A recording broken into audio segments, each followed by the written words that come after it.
On the morning of April 13, 2011, a Tennessee woman named Karen Bobo received a terrifying phone call at work. Her family's neighbors had heard someone screaming from their home. Frantic, Karen immediately called the house. When she left about 40 minutes earlier, everything had seemed normal, peaceful. But when Karen got in touch with her son, she realized that something terrible had happened. Clint Bobo had seen his sister, 20-year-old Holly Bobo, disappear into the woods with a strange man. "Get your gun," Karen told him. But it was too late. Holly Bobo had vanished, and she would never be seen alive again. Bobo's disappearance rattled her small community of Darden, Tennessee. But despite having an eyewitness who'd seen her being abducted, authorities struggled to develop any leads. For years, the Bobo family had nothing but a handful of disturbing clues, as well as wrenching questions about the fate of their daughter. By the time a pair of ginseng hunters finally found Holly's bones in the woods nearby, several men had been arrested for kidnapping, raping, and killing her. You're listening to History Uncovered, brought to you by the digital publisher All Is Interesting, where we explore the uncharted corners of the natural world and the world past. I'm All Is Interesting staff writer Colina Fraga. Today, we'll investigate the shocking kidnapping and murder of Holly Bobo.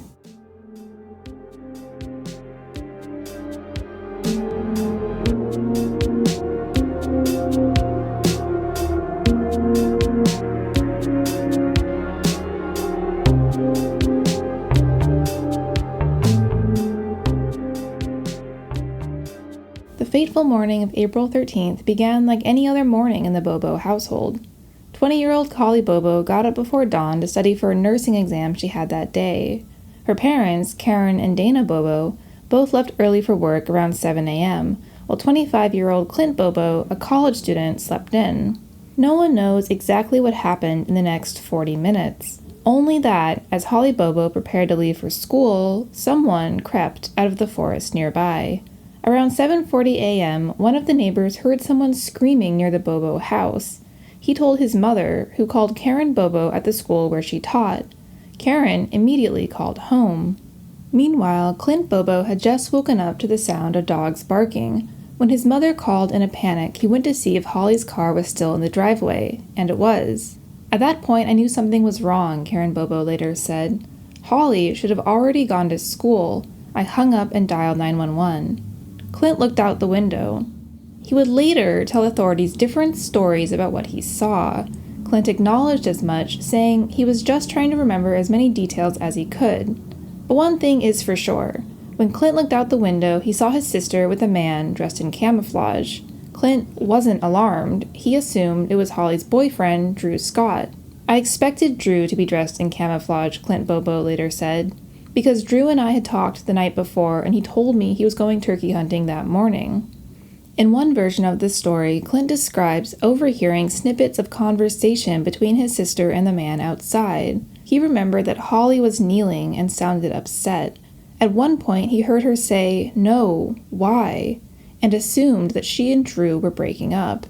Clint has also described going to the window immediately after talking to his mother on the phone and seeing his sister disappear into the woods with the man in camouflage. Meanwhile, Karen Bobo had called 911 but had mistakenly reached the wrong county's call center. Frustrated, she called the house again, and Clint Bobo told her about the man in the yard. "Oh my God, Clint," Karen said. "That is not Drew. Call 911. Karen Bobo knew it wasn't Drew Scott. Holly's boyfriend had been hunting on her mother's property that morning and had had to call Karen and Holly after one of their relatives didn't recognize him. But Clint Bobo didn't know that. He tried calling both Drew and Holly but got no answer. Finally, Clint Bobo loaded his gun and went outside. There, by his sister's car, was a small puddle of blood.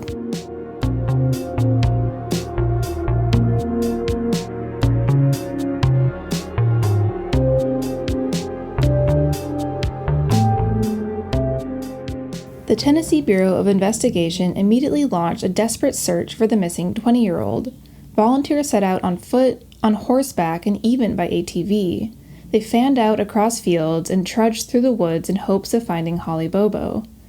The very next day, the volunteers uncovered several deeply disturbing clues. One volunteer was searching the barns and woods on his property when he saw a flash of color in a creek. It was Holly Bobo's lunchbox, which still contained the sandwich that her mother had packed for her. Shortly afterward, another volunteer made an even more disturbing find, a pair of pink women's underwear discarded on the side of the road. But in the coming days, the trail went ice cold. Investigators had nothing but a handful of clues. They suspected that Holly Bobo had been abducted as she approached her car to go to school, but they had no idea what had happened next. Although investigators received a number of tips about 4 suspicious men in town, their early investigation focused on a known sexual predator. His name was Terry Britt, although locals referred to him as Chester the Molester. Britt was interviewed and his home was searched, but he was never charged with anything. Meanwhile, years passed with no new clues. By early 2014, the case was colder than ever. Neither Holly nor her remains had been found. Lacking any new leads, investigators turned to a pair of brothers they had suspected early on, Zach and Dylan Adams. Zach was known to the police. They'd been called to his house multiple times, and Zach had issues with drugs, especially meth. He'd also been violent in the past. On one occasion, he'd even shot his own mother in the knee. Plus, the TBI had received tips about Zach and Dylan, as well as 2 of their friends, Shane Austin and Jason Autry, during the early days of the investigation. In fact, Holly's underwear had been found near Shane Austin's trailer. But investigators hadn't interviewed any of the 4 men or checked their alibis. And they had not thoroughly examined police reports about the Adamses, Austin, and Autry, something the TBI later called a mistake. In early 2014, when Dylan Adams was arrested for an unrelated weapons charge, authorities began to ask him questions about Holly Bobo's disappearance. And when Dylan Adams began to talk, he told the investigators a disturbing story.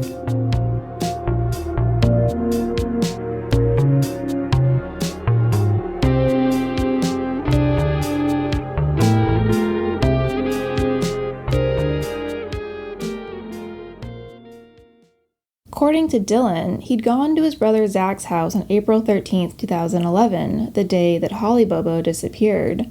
There, he'd seen Holly, alongside Zach and Jason Autry. According to Dylan, Zach claimed that he had raped Bobo and videotaped it. To some, Dylan Adams' testimony is suspect. Dylan's grandfather protested that Dylan had a low IQ and learning problems. Dylan's mother accused the police of coercing a confession and even claimed that neither of her sons was clever enough to plot a kidnapping. But for the police, Dylan Adams' confession was enough. From that point, their case started picking up steam. On March 5th, the TBI charged Zach Adams with aggravated kidnapping and felony first-degree murder. On April 29th, the same charges were filed against Autry. Following the lead about a possible videotape, police next arrested another pair of brothers, Jeff and Mark Piercy. Disturbingly, one of Jeff's former roommates would later testify that she'd seen part of the video in question. She said, "I seen a woman that was tied up that was crying. She was blonde. It looked like Holly Bobo." However, authorities never found any videos of Holly Bobo. The charges against the Piercy brothers were later dropped. Meanwhile, a deal was struck with Shane Austin, who promised to bring authorities to Holly Bobo's body in exchange for immunity. He brought officers to an empty patch of land where the police found no trace of Holly Bobo's remains. Prosecutors tried to revoke Austin's immunity, and he later died by suicide. The authorities had very little hard evidence against Zach Adams as his trial rapidly approached. However, from prison, he made several incriminating statements. When he learned that a fellow inmate was going to be transferred to the prison that held his brother, Dylan, Zach told him to make sure Dylan kept his mouth shut. Or, Zach said, he'd put him in a hole beside her.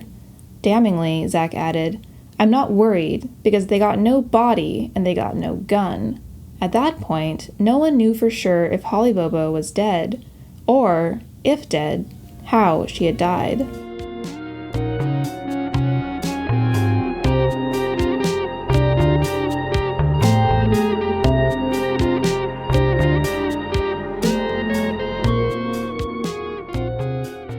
In September 2014, a few months later, a pair of ginseng hunters came across an alarming discovery in the woods: a skull with a bullet hole in its cheek. Nearby were a number of Holly Bobo's possessions, including lipstick and pens, as well as other parts of her skeleton: teeth, ribs, and a shoulder blade. It was a gruesome find, but at last her remains could come home. However, it took much longer for justice to be served. The trial against Zach Adams would not begin until 3 years later, in September 2017. By that point, Zach's friend, Jason Autry, had agreed to testify for the prosecution in exchange for a reduced sentence. Autry told the court that he'd gone to Zach Adams' house to buy drugs on April 13, 2011. There, he'd found Zach, Dylan, and Austin, with a fire burning in a barrel. Zach told him that he needed help disposing of a body. Autry, who claimed that he did not know who Holly Bobo was, agreed to help his friend get rid of the corpse. With Holly Bobo wrapped in a blanket in the back of Zach Adams' truck, the two drove to the Tennessee River. Adams said he would gut her so that her body would sink, but once they arrived, Holly Bobo began to move and moan. Zach Adams immediately pulled out a gun and shot her in the face. It sounded like boom, boom, boom underneath that bridge. It was just one shot, but it echoed, Autry testified. Birds went everywhere, all up under that bridge. Then just dead silence for a second. Fearing that the gunshot would draw attention, they got back into the truck and fled. In the end, Zach Adams was sentenced to life in prison plus 50 years for murder, kidnapping, and rape. His brother Dylan entered an Alford plea, which is a guilty plea by a defendant who claims to be innocent. He was sentenced to 15 years for murder and 35 for aggravated kidnapping. Jason Autry served 9 years due to his plea deal. But although the recovery of Holly Bobo's body and the imprisonment of her killers has brought closure, some questions and doubts about her murder have endured.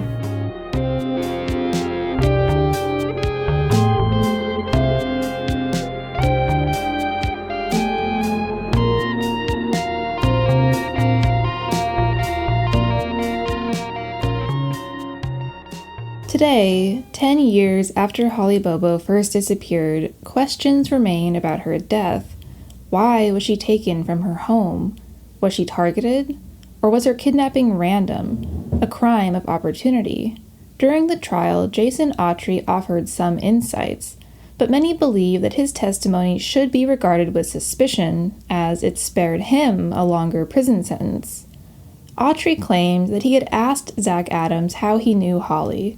Zach said that he'd had sex with Holly Bobo's cousin, Natalie Bobo, who worked at a local strip club. According to Zach, Natalie had suggested that Holly would have a threesome with them. However, Natalie Bobo never confirmed nor denied this. According to Autry, Adams also claimed that he'd gone to the Bobo house that morning not to kidnap Holly, but to see her brother, Clint. Adams said that he was going to teach Clint how to cook meth, but Holly came out of the house first and freaked out, so he took her. Clint Bobo has denied this, saying that he was never involved with drugs and never met any of the 4 men, except for Dylan Adams, with whom he'd crossed paths once or twice. But the police initially suspected Clint. When they came to the Bobo house, they asked him to remove his shirt so they could examine him for any scratches. That is, for evidence that he'd been in the woods with Holly. Their suspicion of him endured because Clint kept changing his story. I tried to do everything that they asked, really, plus more, Clint later said. I tried to be as helpful as I could. I know that it is viewed as, probably to a lot of people, as changing my story, but I don't view it that way. I view that as me being compliant with law enforcement. Still, some believe that Clint's actions that morning were suspicious. Others don't believe that Zach Adams and Dylan Adams were the killers. As their family protested, Dylan Adams has a learning disability. His mother, who was allowed to listen to the police tape of his confession, claimed that it sounded like the police were giving him leading questions and steering him where they wanted him to go. This theory gained credibility from a surprising source, a TBI agent named Terry Dickus. Dickus was the lead investigator in the Holly Bobo disappearance until 2013, when he was taken off the case and put on desk duty. Dickus believes that Zach Adams, Dylan Adams, Jason Autry, and Shane Austin were innocent. At the trial, he pointed a finger at someone else, Terry Britt, the local sexual predator.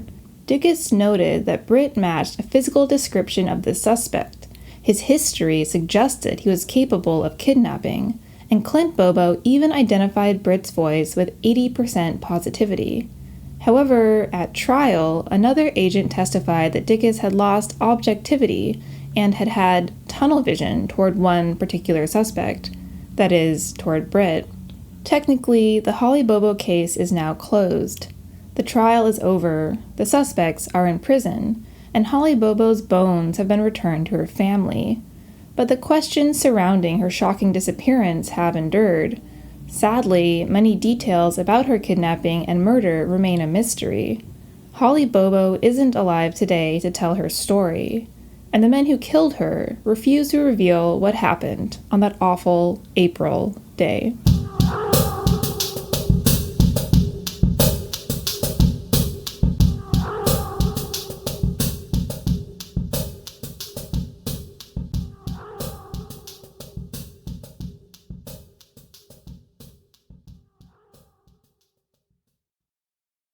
Thanks for listening to History Uncovered. I'm History Uncovered's producer, Kit Westneat. If you like the show, help others find us by leaving a review on Apple Podcasts or Spotify. And be sure to follow the All That's Interesting and History Revealed pages on Facebook and Real History Uncovered on Instagram. Make sure you don't miss out on the new episodes and subscribe to the History Uncovered podcast. And keep up with our latest stories at allthat'sinteresting.com.